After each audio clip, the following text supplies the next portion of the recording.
Hello मेरे प्यारे बच्चों, आज ਆਪਾਂ वातावरण ਦੀ किताब मेरी दुनिया जमात चौथी का पाठ पहला बेटी आई खुशी ਲਈ ਕਰਨ जा रहे हैं। ठीक है। दीपू के घर कुछ दिन पहला उसकी भैन ने जन्म लिया। अज उसका नामकरण है, जिस करके उसकी भूआ ਅਤੇ ਹੋਰ रिश्तेदार भी आए हुए हैं। नव जन्मी बच्ची का नाम अनु रखा गया। दीपू ने जदों घर विच भूआ नूं देखिया तां वो बहुत खुश होया। अपने विआह तो पहलां जदों भूआ दीपू होरां दे परिवार विच सी तां ओह दीपू दी बहुत संभाल करदी सी। इसलिए दीपू दा अपनी भूआ नाल बहुत प्यार सी। दीपू दी मम्मी उसदी भूआ नूं कहण लगी, भैण जी तुहाडे आउण नाल दीपू बहुत खुश हो गया है, ਉਹ ਤੁਹਾਨੂੰ बहुत याद करता सी। ਭੂਆ ਕਹਿੰਦੇ, ਮੈਨੂੰ ਵੀ ਇੱਥੇ ਦੀ ਬਹੁਤ ਯਾਦ ਆਉਂਦੀ ਹੈ। ਇੱਥੇ ਆਪਣਾ ਬਹੁਤ ਵੱਡਾ ਪਰਿਵਾਰ ਹੈ। ਤੁਸੀਂ ਹੋ, ਵੱਡੇ ਵੀਰ ਜੀ ਦਾ ਪਰਿਵਾਰ ਹੈ, ਮਾਤਾ ਜੀ ਹਨ, ਬੱਚੇ ਹਨ। ਉੱਥੇ ਸ਼ਹਿਰ ਵਿੱਚ ਤਾਂ ਪਹਿਲਾਂ ਮੈਂ ਤੇ ਦੀਪੂ ਦੇ ਫੁੱਫੜ ਜੀ ਦੋਨੋਂ ਹੀ ਸਾਂ। ਇਹਨਾਂ ਦੀ ਨੌਕਰੀ ਕਾਰਨ ਅਸੀਂ ਸਾਂਝੇ ਪਰਿਵਾਰ ਨਾਲ ਪਿੰਡ ਵਿੱਚ ਨਹੀਂ ਰਹਿ ਸਕਦੇ ਸੀ। ਫਿਰ ਤੁਹਾਨੂੰ ਪਤਾ ਹੀ ਹੈ ਸਾਡੇ ਬੱਚਾ ਨਹੀਂ ਹੋਇਆ। ਹੁਣ ਜਦੋਂ ਦਾ ਅਸੀਂ ਸੋਨੂ ਨੂੰ ਗੋਦ ਲਿਆ ਹੈ, ਸਾਡੇ ਦਿਨ ਬੜੇ ਚੰਗੇ ਲੰਘ ਰਹੇ ਹਨ।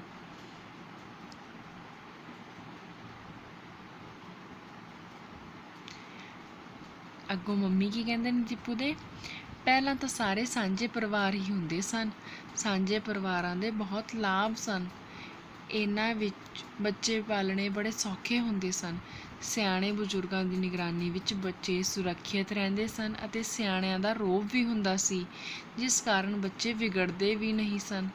ਉਹਨਾਂ ਨੂੰ ਸਮਾਜ ਵਿੱਚ ਵਿਚਰਨ ਦੀ ਜਾਂਚ ਆਉਂਦੀ ਸੀ, ਨਾਲੇ ਸਭ ਦਾ ਦਿਲ ਵੀ ਲੱਗਾ ਰਹਿੰਦਾ ਸੀ।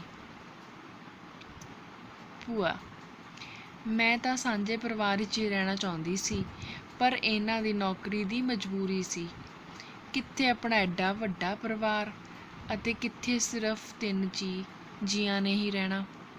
ਅੱਗੋਂ ਦੀਪੂ ਦੀ ਮੰਮੀ ਕੀ ਕਹਿੰਦੇ, ਖੈਰ ਤੁਸੀਂ ਸੋਨੂ ਨੂੰ ਗੋਦ ਲੈ ਕੇ ਬਹੁਤ ਚੰਗਾ ਕੰਮ ਕੀਤਾ, ਕਿੰਨਾ ਸੋਹਣਾ ਬੱਚਾ ਏ। ਭੂਆ ਜੀ ਕਹਿੰਦੇ, ਹਾਂ ਅਸੀਂ ਹੁਣ ਬਹੁਤ ਖੁਸ਼ ਰਹਿੰਦੇ ਹਾਂ। ਇਹ ਸਾਨੂੰ ਤੰਗ ਨਹੀਂ ਕਰਦਾ। ਸਾਨੂੰ ਤਾਂ ਇਸ ਦਾ ਬਹੁਤ ਹੀ ਮੋਹ ਆਉਂਦਾ ਹੈ। ਕਦੇ ਇਹ ਖਿਆਲ ਹੀ ਨਹੀਂ ਆਇਆ ਕਿ ਮੈਂ ਇਸ ਨੂੰ ਜਨਮ ਨਹੀਂ ਦਿੱਤਾ। ਇੰਨੇ ਨੂੰ ਦੀਪੂ ਦੀ ਤਾਈ ਜੀ ਅਤੇ ਉਸਦੀ ਲੜਕੀ ਸੁਮਨ ਵੀ ਆ ਗਈਆਂ। ਸੁਮਨ ਨੇ ਆ ਕੇ ਅਨੂ ਨੂੰ ਛੇੜਨ ਲੱਗੀ, ਜਿਸ ਨਾਲ ਅਨੂ ਰੋਣ ਲੱਗ ਪਈ। ਦੀਪੂ ਦੀ ਮੰਮੀ ਨੇ ਉਸ ਨੂੰ ਚੁੱਕ ਲਿਆ। ਹਾਂਜੀ ਬੇਟਾ, ਇਹ 'ਚ ਹੁਣ ਕੁਐਸਚਨ ਪੁੱਛਿਆ ਗਿਆ, ਇੱਕ ਸਾਂਝੇ ਪਰਿਵਾਰ ਦੇ ਕੋਈ 2 ਲਾਭ ਦੱਸੋ। ਕੀ ਲਾਭ ਨੇ ਬੇਟਾ ਸਾਂਝੇ ਪਰਿਵਾਰ ਦੇ? ਇੱਕ ਤਾਂ ਸਿਆਣਿਆਂ ਦੀ ਨਿਗਰਾਨੀ 'ਚ ਬੱਚਿਆਂ ਦੀ ਦੇਖਭਾਲ ਵਧੀਆ ਹੁੰਦੀ ਨੇ ਅਤੇ ਉਹਨਾਂ ਨੂੰ ਜੀਵਨ ਦੀ ਜਾਂਚ ਵੀ ਆਉਂਦੀ ਹੈ। ਉਹ ਸੁਰੱਖਿਅਤ ਮਹਿਸੂਸ ਕਰਦੇ ਨੇ ਆਪਣੇ ਆਪ ਨੂੰ ਬੱਚੇ। ਹੁਣ ਇੱਥੇ ਬੇਟਾ ਤੁਸੀਂ ਆਪਣੇ ਪਰਿਵਾਰ ਦਾ ਮੌਜੂਦਾ ਮੈਂਬਰਾਂ ਦਾ ਪਰਿਵਾਰਿਕ ਖਾਕਾ ਬਣਾਓ, ਜਿਵੇਂ ਦਾਦਾ ਦਾਦੀ, ਤੁਹਾਡੇ ਤਾਇਆ ਜੀ, ਤਾਈ ਜੀ, ਚਾਚਾ ਜੀ, ਚਾਚੀ ਜੀ, ਮੰਮੀ ਪਾਪਾ, ਜੋ ਵੀ ਤੁਹਾਡੇ ਘਰ 'ਚ ਹੈਗੇ ਆ, ਉਹਨਾਂ ਦਾ ਇੱਕ ਪਰਿਵਾਰਿਕ ਖਾਕਾ, ਜਿਹਨੂੰ ਆਪਾਂ ਫੈਮਿਲੀ ਟਰੀ ਕਹਿੰਦੇ ਆ, ਉਹ ਬਣਾਉਣਾ ਹੈ। ਠੀਕ ਹੈ ਬੇਟਾ ਜੀ। ਹਾਂਜੀ। ਅਨੂ ਚੁੱਪ ਹੋ ਗਈ ਅਤੇ ਦੀਪੂ ਦੀ ਮੰਮੀ ਉਸਦੀ ਭੂਆ ਅਤੇ ਤਾਈ ਜੀ ਦੇ ਨਾਲ ਗੱਲਾਂ ਕਰਨ ਲੱਗੀ। ਦੀਪੂ ਦੀ ਭੂਆ ਨੇ ਉਸਦੀ ਮੰਮੀ ਨੂੰ ਦੱਸਿਆ ਕਿ ਉਸਦੇ ਸਹੁਰੇ ਘਰ ਰਸੋਈ ਬਹੁਤ ਵਧੀਆ ਬਣੀ ਹੋਈ ਹੈ, ਪਰ ਇੱਥੇ ਤਾਂ ਅਜੇ ਧੂੰਆਂ ਬਾਹਰ ਕੱਢਣ ਵਾਲਾ ਪੱਖਾ ਵੀ ਨਹੀਂ ਲਗਵਾਇਆ।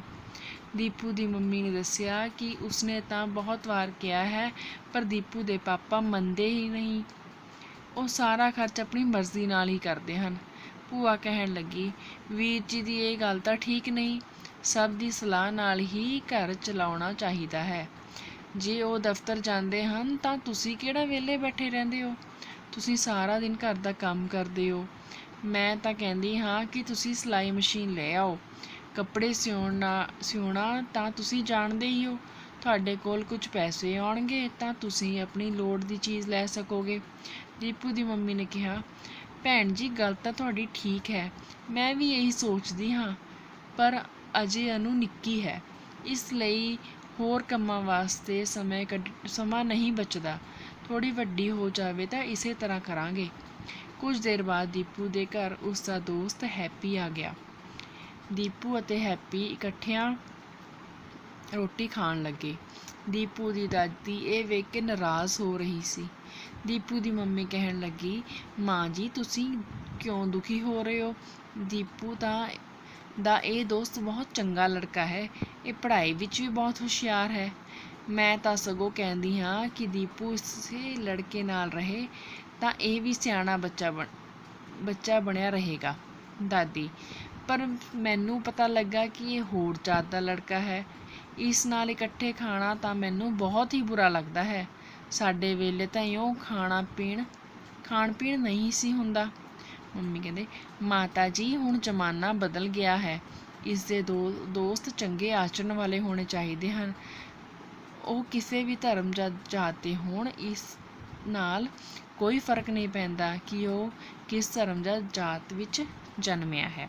ਬੇਟਾ ਹੁਣ ਇਹ ਦੇਖੋ, ਜਿਹੜੇ ਦੀਪੂ ਦਾਦੀ ਜੀ ਸੀ ਇਹ ਪੁਰਾਣੇ ਖਿਆਲਾਂ ਦੇ ਸੀ ਨਾ, ਅਤੇ ਪੁਰਾਣੇ ਸਮਿਆਂ ਵਿੱਚ ਕੀ ਹੁੰਦਾ ਸੀ, ਲੋਕਾਂ 'ਚ ਜਾਤ ਪਾਤ ਦਾ ਬਹੁਤ ਭੇਦਭਾਵ ਕੀਤਾ ਜਾਂਦਾ ਸੀ। ਠੀਕ ਹੈ, ਨੀਵੀਆਂ ਜਾਤਾਂ ਵਾਲਿਆਂ ਨੂੰ ਉੱਚੀ ਜਾਤਾਂ ਵਾਲੇ ਆਪਣੇ ਨਾਲ ਨਹੀਂ ਸੀ ਖਿਲਾਉਂਦੇ, ਨਾ ਉਹਨਾਂ ਨੂੰ ਪਾਣੀ ਭਰਨ ਦਿੰਦੇ ਸੀ, ਉਹਨਾਂ ਨੂੰ ਬਹੁਤ ਤਰ੍ਹਾਂ ਦਾ ਦੁਰਵਿਵਹਾਰ ਕੀਤਾ ਜਾਂਦਾ ਸੀ। ਪਰ ਹੌਲੀ ਹੌਲੀ ਸਮਾਂ ਬਦਲਿਆ ਅਤੇ ਲੋਕਾਂ ਨੂੰ ਸਮਝ ਆਉਣ ਲੱਗ ਗਈ ਕਿ ਜਾਤ ਪਾਤ ਨਹੀਂ, ਬਲਕਿ ਆਪਾਂ ਨੂੰ ਚੰਗੇ ਆਚਰਣ, ਚੰਗੀਆਂ ਆਦਤਾਂ ਵਾਲੇ ਲੋਕਾਂ ਨਾਲ ਰਹਿਣਾ ਚਾਹੀਦਾ ਹੈ। ਉੱਚੀ ਜਾਤ ਜਾਂ ਨੀਵੀਂ ਜਾਤ 'ਚ ਇੱਦਾਂ ਦਾ ਕੋਈ ਫਰਕ ਨਹੀਂ ਕਰਨਾ ਚਾਹੀਦਾ ਹੈ। ਠੀਕ ਹੈ ਬੇਟਾ ਜੀ।